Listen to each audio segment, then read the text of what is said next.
परमा एकादशी की आप सबको ढेरों शुभकामनाएं। एकादशी तिथि तो देखिए हमेशा खास ही होती है।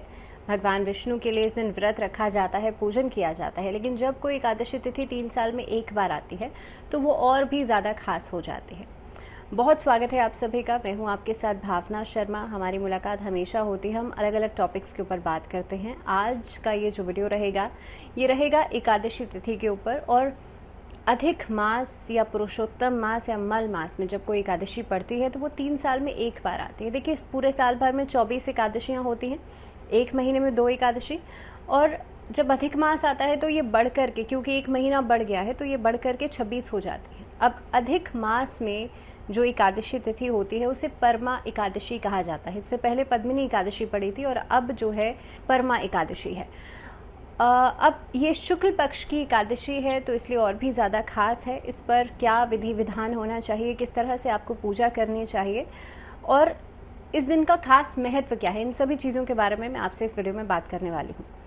तो देखिए परमा एकादशी का मतलब ये होता है, परम यानी कि परमात्मा से इस शब्द को जोड़ा गया है। यानी कि इस दिन अगर आप भगवान विष्णु का व्रत पूजन करते हैं तो आपको दुर्लभ सिद्धियों की प्राप्ति होती है। पूरे साल भर में कुछ तिथियां ऐसी होती हैं, कुछ दिन ऐसे होते हैं जिन पर आप मंत्रों की सिद्धि कर सकते हैं, जिसमें से कि परमा एकादशी का दिन बेहद खास है क्योंकि दुर्लभ सिद्धियों की प्राप्ति आपको इस दिन हो सकती है। अगर आप किसी मंत्र का उच्चारण करें, आप कह करके भाई इतने संख्या में आप उच्चारण कर रहे हैं तो आप उस मंत्र को सिद्ध कर सकते हैं। आप इस दिन कुंडलिनी जागरण करते हैं तो बेहद खास रहता है।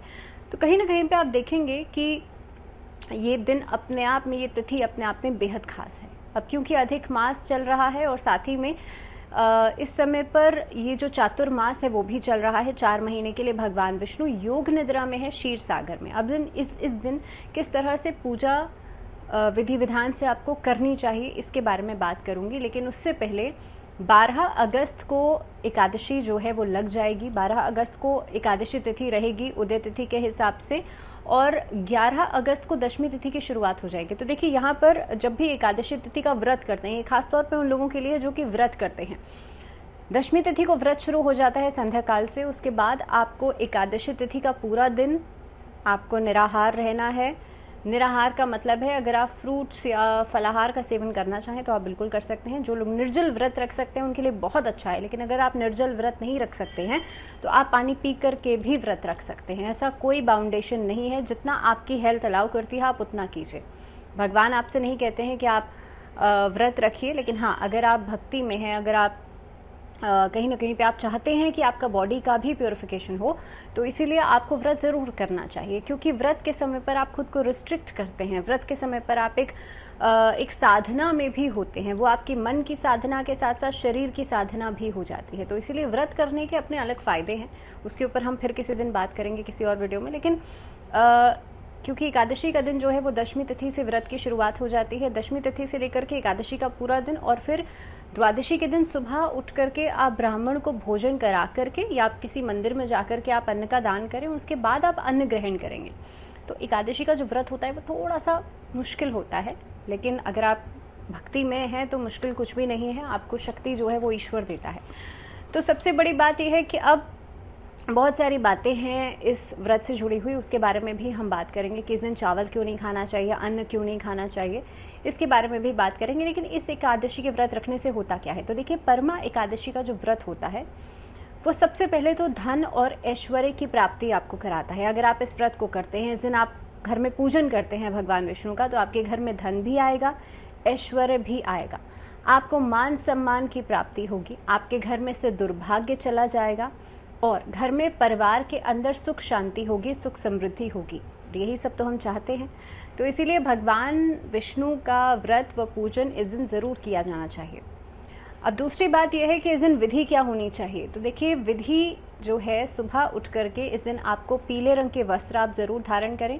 12 अगस्त की सुबह उठ करके आप सभी अपने कार्यों से निवृत्त होकर के सुबह उठ करके आप घर के उत्तर पूर्व की दिशा में एक चौकी पर लाल या पीला आसन आप ज़रूर बिछाएं, उस पर भगवान विष्णु की प्रतिमा ज़रूर रखें।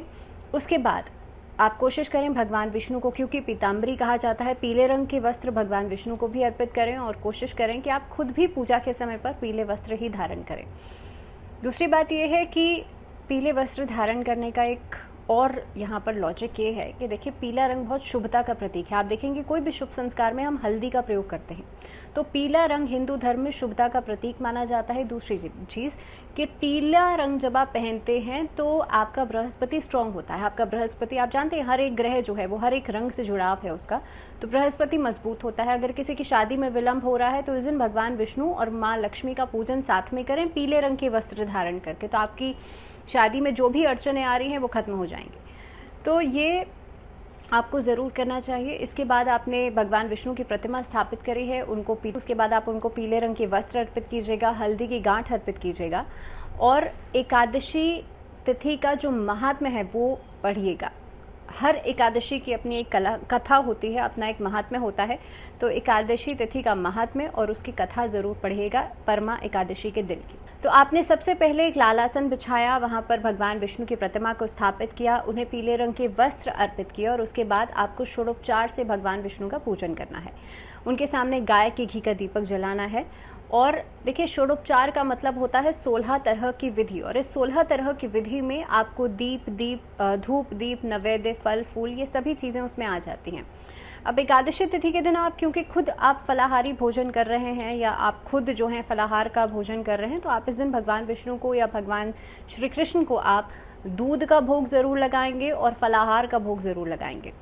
उसके बाद आपका जो भी नियम है वो आप ज़रूर कीजिएगा, लेकिन एकादशी तिथि के दिन भगवान विष्णु को या भगवान श्री कृष्ण को या लड्डू गोपाल जी का जो भी स्वरूप आपके पास है आप उनको फलाहार का भोग ज़रूर लगाइएगा और दूध का भोग आप 2 समय पर लगाइएगा। गाय का दूध हो तो बहुत अच्छा है।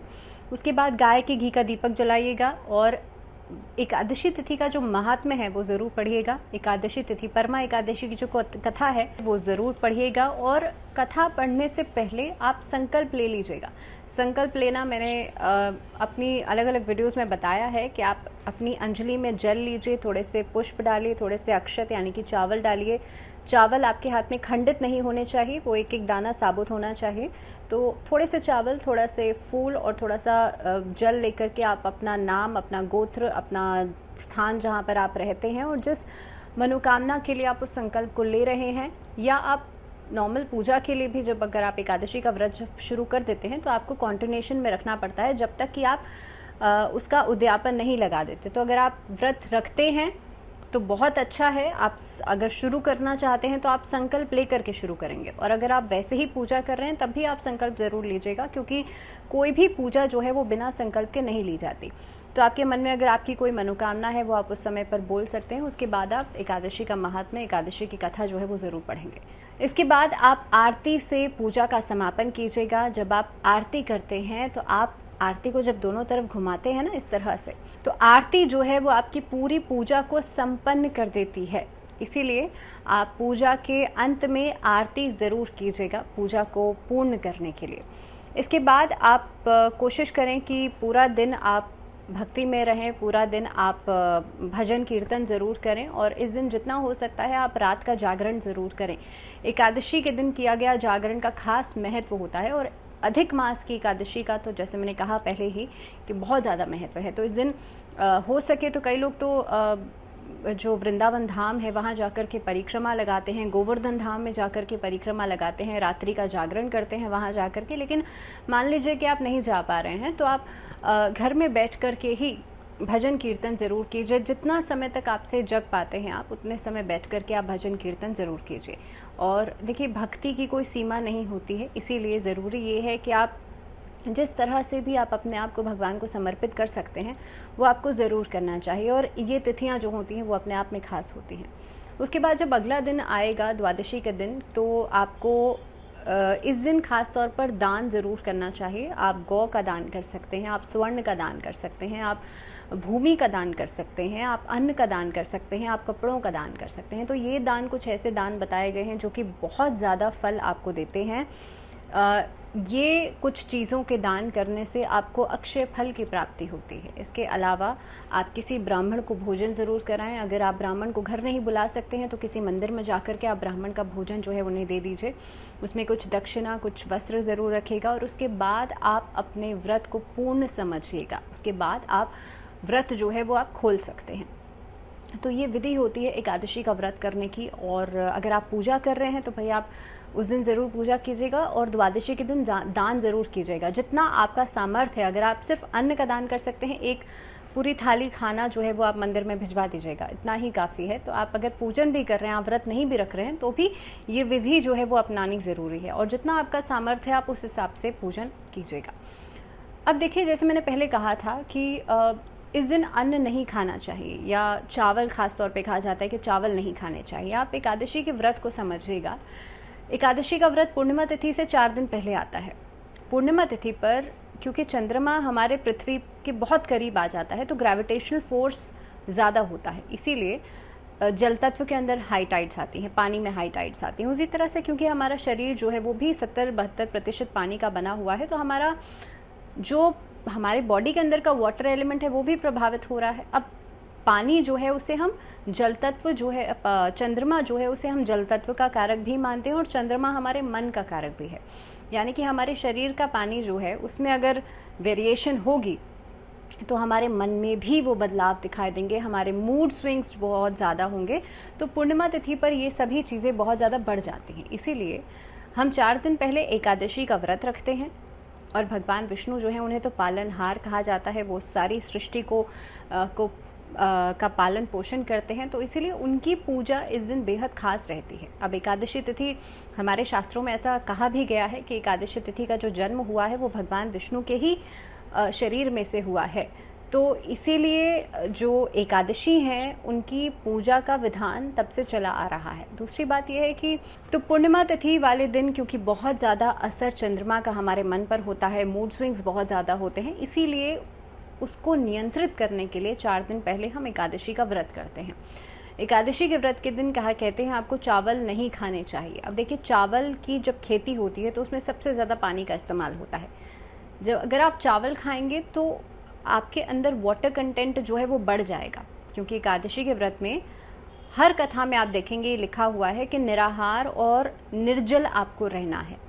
तो निर्जल इसीलिए कहा गया है क्योंकि पानी का कंटेंट अगर आपके अंदर बढ़ेगा तो आपका जो मूड स्विंग्स हैं वो ज़्यादा होंगे, क्योंकि आप पूर्णिमा तिथि की तरफ आगे बढ़ रहे हैं और उस समय पर जल तत्व जो है वो प्रभावित होता है। तो इसीलिए जो चावल का सेवन है वो नहीं करना चाहिए। दूसरी, अगर हम एक कथा की बात करें तो इस दिन एक ऋषि थे जिन्होंने अपनी देह को त्याग दिया था, और जिस दिन उन्होंने देह को त्यागा था वो एकादशी तिथि का दिन था, और उनका जो खून और मांस है वो उसी जगह पर वो उस मिट्टी पर गिरा था। तो इसीलिए कहते हैं कि जब आप अगर अन्न का सेवन कर रहे हैं, अगर आप चावल का सेवन कर रहे हैं, तो आप उन ऋषि के रक्त और मांस का सेवन कर रहे हैं। तो इसीलिए इस दिन अन्न का सेवन नहीं करना चाहिए। जितना हो सकता है आपको सात्विक रहना चाहिए, निराहार रहिए, और फलाहार का सेवन आप लोग कर सकते हैं।